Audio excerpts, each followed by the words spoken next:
সবাইকে আমন্ত্রণ এনবিএস আন্তর্জাতিক সংবাদে। শুরুতে NBS24.org শিরোনাম। বন্ধু বাইডেনের সামনে কঠিন চ্যালেঞ্জ দেখছেন বারাক ওবামা। মেলানিয়া ট্রাম্পের দেখা নেই, স্বামী ট্রাম্পের পরাজয় বিষয়ে এখনও মুখ খোলেননি। ফার্স্ট লেডি হয়েও শিক্ষকতা চালিয়ে যাবেন জিল বাইডেন। হোয়াইট হাউসে প্রথম সেকেন্ড জেন্টেলম্যান হচ্ছেন কমলার স্বামী। বাইডেনকে অভিনন্দন, ট্রাম্পকে ধন্যবাদ ইসরায়েলি প্রধানমন্ত্রী নেতানিয়াহুর।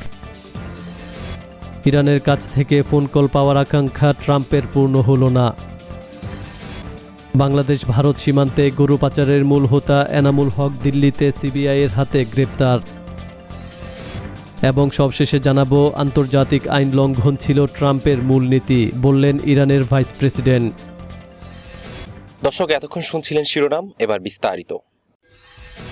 বন্ধু বাইডেনের সামনে কঠিন চ্যালেঞ্জ দেখছেন বারাক ওবামা। যুক্তরাষ্ট্রের 46তম প্রেসিডেন্টের দায়িত্ব নিতে যাওয়া জো বাইডেনকে সামনের দিনগুলোতে যেসব চ্যালেঞ্জ মোকাবিলা করতে হবে তা অন্য কোনো নতুন প্রেসিডেন্ট দেখেননি বলে মন্তব্য করেছেন বারাক ওবামা। বাইডেনের চূড়ান্ত বিজয়ের খবর আসার পর সামাজিক যোগাযোগ মাধ্যম টুইটারে পোস্ট করা বিবৃতিতে সাবেক প্রেসিডেন্ট ওবামা বলেন, আমাদের পরবর্তী প্রেসিডেন্ট জো বাইডেনকে অভিনন্দন জানাতে এর চেয়ে বেশি গর্বিত হতে পারতাম না। বাইডেনকে বন্ধু সম্বোধন করে ওবামা বলেন, জো জয়ী হওয়ায় আমরা ভাগ্যবান। তার সামনে কঠিন চ্যালেঞ্জ, এতদিন কোনো আসন্ন প্রেসিডেন্ট এমন চ্যালেঞ্জের মুখে পড়েননি। ট্রাম্পের আমলে কিছু অঞ্চলের অর্থনীতি যেমন ধুঁকেছে, তেমনি যুক্তরাষ্ট্র জুড়ে বিরাজ করেছে সাম্প্রদায়িক হাঙ্গামা। পরিবেশ রক্ষার আন্দোলনগুলো পর্যন্ত মুখ থুবড়ে পড়েছে। ওবামার একজন মুখপাত্র সিএনএনকে জানিয়েছেন, 44তম প্রেসিডেন্ট ওবামা বাইডেন এবং কমলা হ্যারিসকে ফোনে অভিনন্দন জানান। বাইডেনকে জেতাতে ওবামা নিজেও ক্যাম্পেইন করেছেন। ভোটের আগের দিনগুলোতে কিছু ভোটারকে ফোনে চমকে দেন। সেই ফোন আলাপে তারা সবাই বাইডেনকে ভোট দেওয়ার অঙ্গীকার করেন। সমর্থকদের কৃতজ্ঞতা জানিয়ে ওবামা বিজয় উপভোগের পরামর্শ দেন। একই সঙ্গে সতর্কও করেন, এখনই সময় বিজয় উপভোগ করার, তবে সংযত থাকতে হবে। বাইডেনকে অভিনন্দন জানিয়েছেন বিল ক্লিনটনও। তিনি বলেন, আমেরিকা আওয়াজ তুলেছে, গণতন্ত্র জিতেছে। মেলানিয়া ট্রাম্পের দেখা নেই। প্রেসিডেন্ট নির্বাচনে ডেমোক্র্যাট প্রার্থী জো বাইডেনের কাছে হেরে গেছেন বর্তমান প্রেসিডেন্ট ও রিপাবলিকান প্রার্থী ডোনাল্ড ট্রাম্প। যদিও পরাজয় মেনে না নেওয়ার ঘোষণা দেন ট্রাম্প, একই সঙ্গে আইনি লড়াই চালানোর কথা বলছেন তিনি। তবে স্বামী ট্রাম্পের পরাজয় কিংবা বাইডেনের জয়ের বিষয়ে এখনও মুখ খোলেননি মার্কিন first lady Melania Trump. White হাউসের এক কর্মকর্তা সিএনএনকে জানিয়েছেন, নির্বাচন নিয়ে মেলানিয়া কোনো কথা বলবেন না বলেই ধারণা করা হচ্ছে। ট্রাম্পের নির্বাচনী কর্মকাণ্ডের সঙ্গে জড়িত হোয়াইট হাউসের ওই কর্মকর্তা বলেন, মেলানিয়া ট্রাম্প চুপচাপ রয়েছেন। কৌশল প্রণয়নের মতো বিষয়ে ট্রাম্পের পরিবারের অন্যান্য সদস্য বা ট্রাম্প প্রশাসনের জ্যেষ্ঠ সদস্যদের সঙ্গে তিনি কোনো বৈঠক করেননি। মঙ্গলবার ভোটদানের পর ট্রাম্প ও মেলানিয়াকে গত 2 দিন ধরে জনসম্মুখে দেখা যায়নি, কিন্তু গত বৃহস্পতিবার হোয়াইট হাউসের ইস্ট রুমে জনসম্মুখে আসেন ট্রাম্প ও মেলানিয়া। ওই সময় সাংবাদিকদের ট্রাম্প বলেন, মেলানিয়া ভালো আছেন, তবে পাশে দাঁড়ানো মেলানিয়া কোনো কথা বলেননি। ওই কর্মকর্তা আরও বলেছেন, মেলানিয়া হোয়াইট হাউসেই রয়েছেন, তিনি কোথাও যাননি। গত শুক্রবার একটি টুইট করেন মেলানিয়া, তবে সেখানে প্রেসিডেন্ট নির্বাচনের বিষয়ে কোনো কথা বলেননি তিনি। ফার্স্ট লেডি হয়েও শিক্ষকতা চালিয়ে যাবেন জিল বাইডেন। যুক্তরাষ্ট্রের 231 বছরের ইতিহাসে প্রথম ফার্স্ট লেডি হিসেবে বিরল একটি রেকর্ড গড়তে যাচ্ছেন জো বাইডেনের স্ত্রী জিল বাইডেন। হোয়াইট হাউসের ব্যস্ততা সামলে শিক্ষকতা চালিয়ে যাবেন তিনি। সিবিএস নিউজ জানিয়েছে, পেশাদার শিক্ষিকা হিসেবে কাজ চালিয়ে যাওয়ার বিষয়ে আগেই ঘোষণা দিয়েছিলেন জিল। যুক্তরাষ্ট্রের সরকারি নিয়ম অনুযায়ী ফার্স্ট লেডিদের নানা ধরনের কাজ করতে হয়, সেসব সামলে অন্য কাজ করা কঠিন। ইতিহাসবিদ ক্যাথরিন জেলিসন সংবাদ মাধ্যমটিকে বলেছেন, যুক্তরাষ্ট্রে এর আগে কোনো ফার্স্ট লেডি পারিশ্রমিকের বিনিময়ে এভাবে অন্য পেশায় থাকেননি। ডক্টরেট ডিগ্রিধারী জিল বাইডেন দীর্ঘদিন ধরে কমিউনিটি কলেজ শিক্ষিকা হিসেবে কাজ করছেন। স্বামী যেদিন মনোনয়ন নেন সেদিন কলেজে থেকেই অনলাইনে বিবৃতি দেন তিনি। গত আগস্টে জিল বাইডেন সিবিএস সানডে মর্নিংকে বলেন, আমি অনেক অভিবাসী এবং শরণার্থীকে পড়াই, তাদের গল্প আমি ভালোবাসি, আমরা হোয়াইট হাউসে গেলেও কাজ ছাড়ছি কিনা। জিল সেকেন্ড লেডি বা ভাইস প্রেসিডেন্টের স্ত্রী থাকার সময়ও এসব কাজ করেছেন। জো যখন ভাইস প্রেসিডেন্ট তখন ক্যান্সার রোগীদের তহবিল জোগাড় করে দিয়েছেন, সামরিক বাহিনীর সদস্যদের সাহায্য করেছেন। যুক্তরাষ্ট্রের সবচেয়ে বয়স্ক প্রেসিডেন্ট জো বাইডেনের দ্বিতীয় স্ত্রী জিল, তার প্রথম স্ত্রী নিলিয়া হান্টার ও মেয়েকে তিনি হারান এক মর্মান্তিক সড়ক দুর্ঘটনায়। নিজের বড় ছেলেকে হারান ক্যান্সারে 2015 সালে। হোয়াইট হাউসে প্রথম সেকেন্ড জেন্টেলম্যান হচ্ছেন কমলার স্বামী। কমলা হ্যারিস যুক্তরাষ্ট্রের ইতিহাসে যখন প্রথম নারী ও কৃষ্ণাঙ্গ ভাইস প্রেসিডেন্ট হতে যাচ্ছেন, তখন বিরল এক নজির গড়তে যাচ্ছেন তার স্বামী ডগ এমহফও। হোয়াইট হাউসের ইতিহাসে প্রথম সেকেন্ড জেন্টেলম্যান হচ্ছেন তিনি। কমলা ও এমহফ 2014 সালে বিবাহ বন্ধনে আবদ্ধ হন। এটা ভারতীয় বংশোদ্ভূত মায়ের সন্তান কমলার প্রথম বিয়ে হলেও শ্বেতাঙ্গ এমহফের দ্বিতীয় বিয়ে। হোয়াইট হাউসের ইতিহাসে ভাইস প্রেসিডেন্ট ও সেকেন্ড জেন্টেলম্যান পদে প্রথম মিশ্র বর্ণের কোনো দম্পতিকে দেখা যাবে এবার। স্ত্রী কমলা ভাইস প্রেসিডেন্ট হওয়ায় এমহফের নতুন পরিচিতি হবে যুক্তরাষ্ট্রের সেকেন্ড হাজব্যান্ড, উপাধিটা সেকেন্ড জেন্টেলম্যান হিসেবে পরিচিত।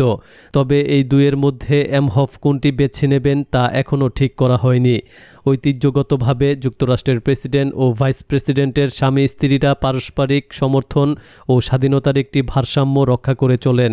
কখনো কখনো নানা দাতব্য কাজে সম্পৃক্ত হন তারা। এবারের নির্বাচনে এমহফকে কোনো সরাসরি কার্যক্রমে দেখা না গেলেও স্ত্রী কমলার প্রচারণায় তাকে গোপন অস্ত্র হিসেবে কাজ করেছেন বলে ধারণা করা হচ্ছে। সামাজিক যোগাযোগ মাধ্যমে সরব উপস্থিতি ছাড়াও প্রতিষ্ঠিত এক আইনজীবী তিনি। গণমাধ্যম, ক্রীড়া ও বিনোদন বিষয়ক আইনে বিশেষ পারদর্শিতা রয়েছে তার। বাইডেনকে অভিনন্দন, ট্রাম্পকে ধন্যবাদ ইসরায়েলি প্রধানমন্ত্রীর। নির্বাচিত হওয়া যুক্তরাষ্ট্রের নতুন প্রেসিডেন্ট জো বাইডেন ও ভাইস প্রেসিডেন্ট কমলা হ্যারিসকে অভিনন্দন জানিয়েছেন ইসরায়েলি প্রধানমন্ত্রী বেনিয়ামিন নেতানিয়াহু। সেই সঙ্গে গত 4 বছর ইসরায়েলের কল্যাণে অসাধারণ কিছু সিদ্ধান্ত নেওয়া বিদায়ী প্রেসিডেন্ট ডোনাল্ড ট্রাম্পকে ধন্যবাদ জানিয়েছেন তিনি। বাইডেনকে ইসরায়েলের অসাধারণ এক বন্ধু হিসেবে উল্লেখ করে টুইটারে পোস্ট করা শুভেচ্ছা বার্তায় নেতানিয়াহু লিখেছেন, অভিনন্দন জো বাইডেন ও কমলা হ্যারিস। জো, প্রায় 40 বছর ধরে আমাদের মধ্যে একটা দীর্ঘ সময়ের উষ্ণ সম্পর্ক রয়েছে। আমি আপনাকে ইসরায়েলের অসাধারণ এক বন্ধু হিসেবে জানি। যুক্তরাষ্ট্র ও ইসরায়েলের বিশেষ এই বন্ধনকে আরও শক্তিশালী করতে আপনাদের দুজনের সঙ্গেই মুখিয়ে আছি আমি। 10 মিনিট পর বিদায়ী প্রেসিডেন্ট ট্রাম্পকে ধন্যবাদ জানিয়ে আরও একটি টুইট করেছেন ইসরায়েলের প্রধানমন্ত্রী। তাতে লিখেছেন, ইসরায়েল রাষ্ট্র ও আমার প্রতি ব্যক্তিগতভাবে যে বন্ধুত্ব দেখিয়েছেন সেজন্য ডোনাল্ড ট্রাম্প আপনাকে ধন্যবাদ। আপনি জেরুজালেম ও গোলানকে স্বীকৃতি দিয়েছেন, ইরানের বিরুদ্ধে প্রতিরোধ গড়ে তুলেছেন, একাধিক ঐতিহাসিক শান্তি চুক্তি করিয়েছেন এবং আমেরিকান ইসরায়েল অভূতপূর্ব উচ্চতায় নিয়ে গেছেন। ইরানের কাছ থেকে ফোন কল পাওয়ার আকাঙ্ক্ষা ট্রাম্পের পূরণ হলো না। ইরান বলেছে, দেশটিকে নতজানু করার যে আকাঙ্ক্ষা বিদায়ী মার্কিন প্রেসিডেন্ট ডোনাল্ড ট্রাম্প পোষণ করতেন তা আর পূরণ হলো না।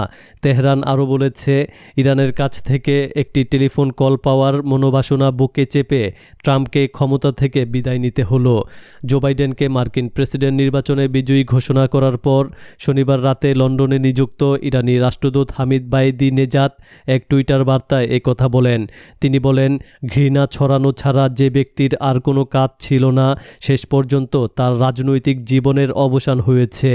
বাইদি নেজাদের টুইটার বার্তায় আরও বলা হয়েছে, সর্বোচ্চ চাপ প্রয়োগ করেও ইরানকে আত্মসমর্পণে বাধ্য করতে পারেননি ট্রাম্প।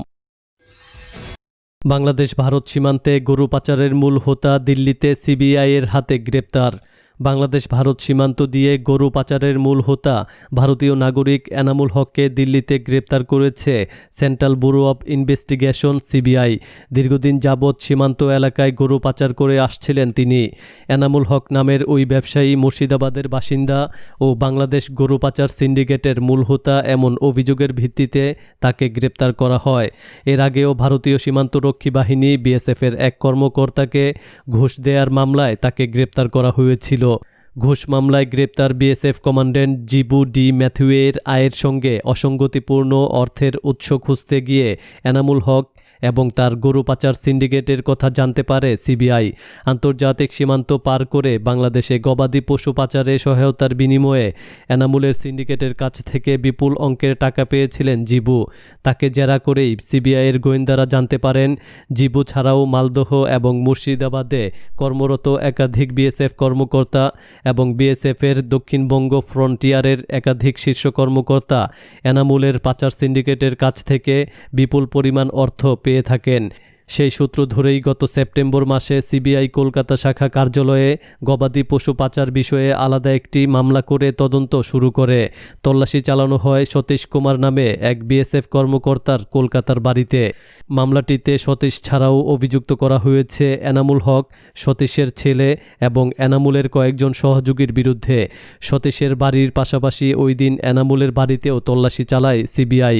এনামুলকে দিল্লির বিশেষ সিবিআই আদালতে সোপর্দ করে ট্রানজিট রিমান্ডে কলকাতায় নিয়ে আসা হবে। এ খবর জানিয়েছে আনন্দবাজার পত্রিকা। আন্তর্জাতিক আইন লঙ্ঘন ছিল ট্রাম্পের মূলনীতি।